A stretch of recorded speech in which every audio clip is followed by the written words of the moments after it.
แต่ละวัน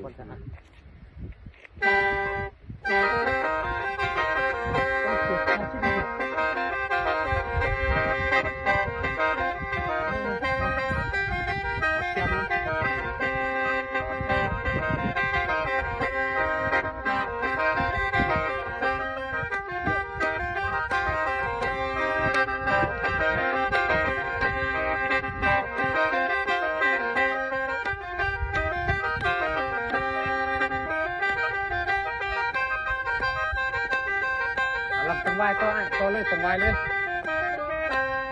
ลำตังไว้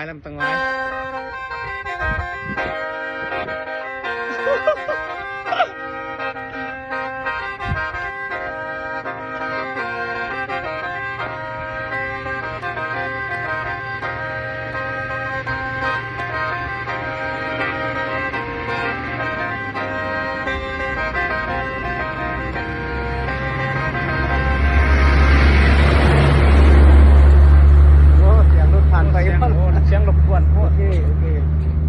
เอาอีกจังหวะนึงเอาอีกจังหวะนึงลำนี่แหละลำเพื่อนลำเดินบ่ผู้ใดอยากไปเอาแขนไปเบิ่งอยู่สร้างเฮาก็ได้เด้อพี่น้องผู้ใดอยู่ไกลเคียงผู้ใดอยู่ต่างแขวงแม่นเฮาจัดส่งทุกสาขาทั่วประเทศลาวเด้อพี่น้องยินดีต้อนรับพี่น้องคนฮับแพงกันเด้อพี่น้องนี่แหละสนับสนุนอ้ายเพิ่นเด้อม่วนคักม่วนขอบใจที่รับฟังคือกันใจกันหน่อยขอบใจเด้อโอเคต่อจากนี้แค่ที่เดินทางไปต่อและสีหอดบานปอก็สิได้ลงไปพักผ่อนอีกทีนึงอยู่ที่บ้านปอเนาะขอเป็นการรู้จักกันโอเค